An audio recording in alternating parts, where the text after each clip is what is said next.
Alright guys, Touchgrabber back again today. Hope you're enjoying your Thursday so far. Today, a number of things to discuss that have happened over the last 24 hours in the Call of Duty scene. Not just from a competitive side, but also, of course, Black Ops Cold War. The reveal came out yesterday. The multiplayer reveal is confirmed in a few days' time on September 9th. After that happens, when is the beta going to arrive? A lot of discussion over the last 24 hours really surrounding the game and, well, the engine it operates on, the potential frame rate, I suppose, that you can get on the PS5. Some discussions on exactly how much it's going to cost. We had that discussion in yesterday's video when we talked about Doug Sensor Martin saying, okay, the new game's coming out, how much is going to be to kind of like port it over from PS4 to PS5, given the PS5 is probably coming out soon after the actual game releases. A lot of questions, going to be answering some of those today, but also the major topic for the competitive side being that, well, FormaL is going to be staying in the West Coast, in California, on the West Coast, for the foreseeable future, at least for the World Championships. The NRG guys offered him a lot of options. They offered him a private jet to fly him down. FormaL doesn't want to do it for various reasons, as we will look at, and well, what impact could that have on this team when we look forward to champs? Because certainly the discussion has been there from Slasher, especially this season, Paris Legion as well, teams based on the West Coast, that the internet is just nowhere near good enough when you're playing on the CDL servers, which are largely on the other side of the on the other side of the USA, which can create some pretty significant ping differences that may have some impact this weekend's championship, weekend for the Call of Duty World Championships, the final event of the Modern Warfare season. Hope you guys enjoy the video. Like if you do, subscribe if you're new. As always, I would greatly appreciate it. A few things to mention before we get into the formal stuff. So Charlie Intel comes out and says the new game does not run on Modern Warfare's engine. Egg says God bless, but Crimsix come back and said, well, there's nothing wrong with the engine. It was about, lobby errors, player skip, yellow, red boxes or whatever.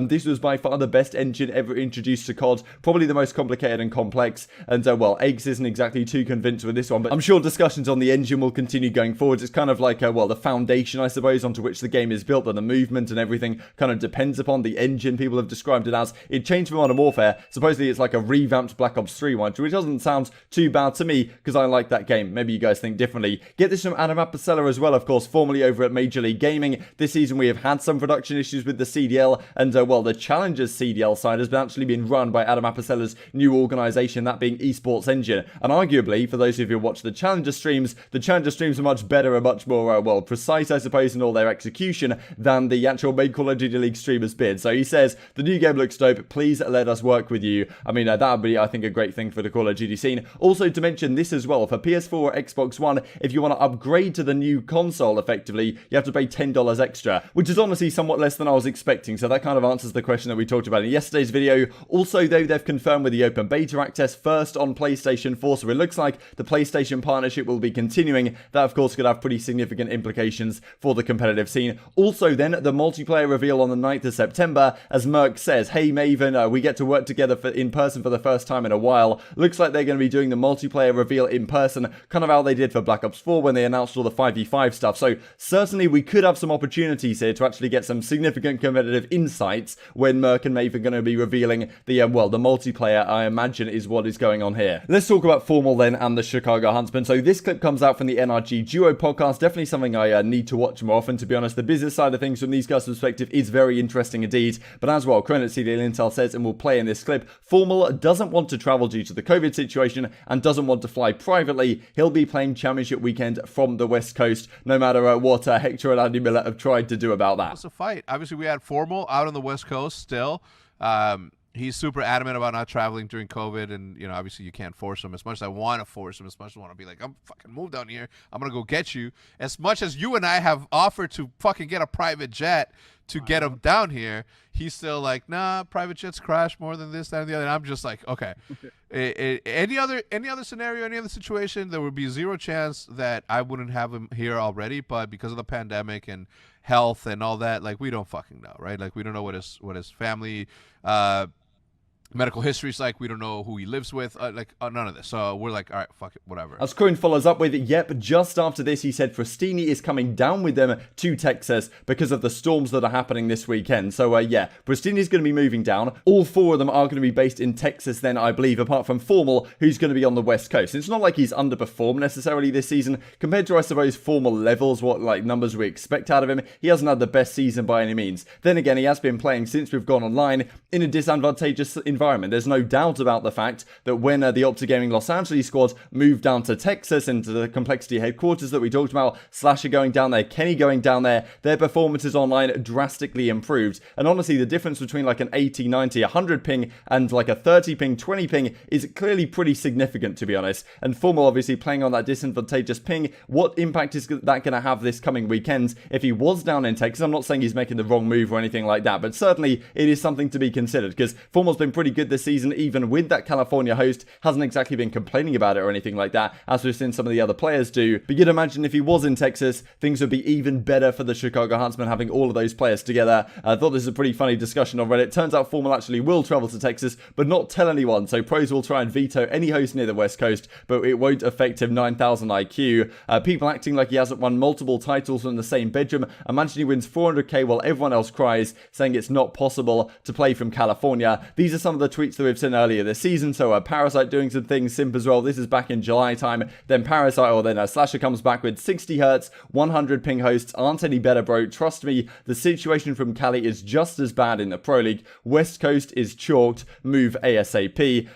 We then get this one as well. So Doug's talking about how, the CoD League technical issues, all this kind of stuff back in June. And as Slasher says, Doug, as of right now with server locations, I have to play a Texas team on a Texas host or play on 100 plus ping all the way across the map, or all the way across the map, all the way across technically the map of the United States of America. It's absolutely BS, and I mentioned it over a month ago. Just look at how the server locations they have and how screwed West Coast players are. So yeah, Slasher talking about some of the disadvantages here, some of the issues with being a West Coast player, and FormaL obviously going to be staying out there for the World Championship. They don't necessarily have the easiest run either. They're going to be playing a London Royal Ravens squad. Then if they win that, they're going to be playing the loser of Atlanta FaZe Dallas Empire. They're not going to go into that series as favourites, let's just put it that way. And with FormaL at this disadvantage, what impact will that have? However, if the Huntsmen do win, that's even more impressive, right? Because you've got this situation where you're playing against Dallas with, I think, all the guys who are in Texas, maybe Illy's still up in Canada or something like that. Not exactly sure how they're working here. But yeah, certainly some sort of disadvantage for FormaL playing in this location. Do you think he should have moved? Is that something he should have considered? Hector and Andy were clearly trying to make that happen, but it didn't happen for whatever reason, and you can't really blame him given the situation that's happening right now. However, will it have an impact on their World Championship run? If this was on LAN, I really do feel like their losers bracket run could be a reality, but they're going to have to play some very tough teams. If they do get to the grand final though, it's no longer a situation of having to win 2 best of 5s. You actually just have to win 1 best of 9 at a 1-0 disadvantage. Just to explain that very quickly once again, if you guys aren't fully familiar, when we go to the World Championship grand final, it's a best of 9 format. The team from winners starts 1-0 up, and therefore you just play 8 maps effectively. So it's a best of 9, but really you're only playing 8 maps maximum. It starts with hard points and goes through like that, but one team just has a 1-0 kind of leg up from coming through the winners bracket. Definitely makes it more achievable for a team like Chicago to make that losers bracket run all the way to win the World Championship. But with FormaL still playing from the West Coast, certainly not so ideal for him, but he's honestly kind of made it work so far this season. I wouldn't doubt that he can continue to put up good numbers in that world disadvantageous situation going forward as well. Certainly going to be more challenging though than if he was in Texas. We saw what happened to Kenny going from like a 0.9 to a 1.4 over the weekend. Pretty remarkable. Similar thing with Slasher as well. Before we finish the video, wanted to talk about this. As CoD Gamepedia says yesterday, Black Ops Cold War will run at 120 Hz, according to this article from VentureBeat.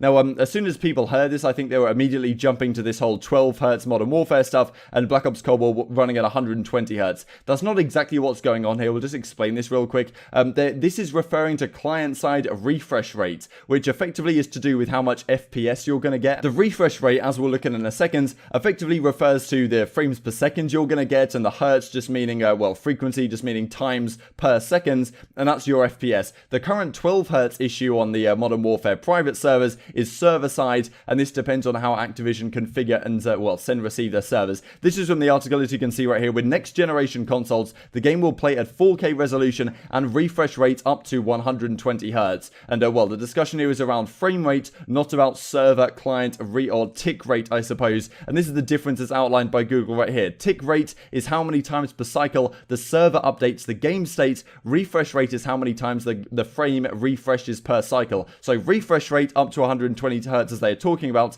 Tick rate is the issue we have in Modern Warfare, where public match servers are played on 60 Hz tick rate, which means that the server and the client communicate with each other 60 times per second on what is going on. So you fire a bullet 60 times every second, the server will update with the client, and the client is your side, the server is the side where all the players are connected to, and they will update between them to decide what's going on the map. map. The issue with some of the 12 Hz stuff means that there's pretty big delay between each one of those ticks, I suppose, on a 12 Hz server. I think even in Infinite Warfare it's down at like 10 Hz before they then did upgrade the private match servers to something like 30 Hz. You look at like some of the other AAA titles, like you want to play public matches on CSGO, you're getting 64 Hz. You want to play on Valorant, you're getting 128 tick rate servers. And I think even in Modern Warfare, in public matches, you do get 60 Hz. But in private matches, it goes all the way down to 12. And well, this is certainly an issue because you get like super bullets because there's a delay between when the ticks are happening. Therefore, multiple bullets can kind of happen or be fired in the middle of a tick, I suppose. You just die immediately, you die around corners, you die in ways you didn't think would be possible. And 12 Hz, definitely the pros say, is a completely different environment to play than on a 60 Hz server. And they play the game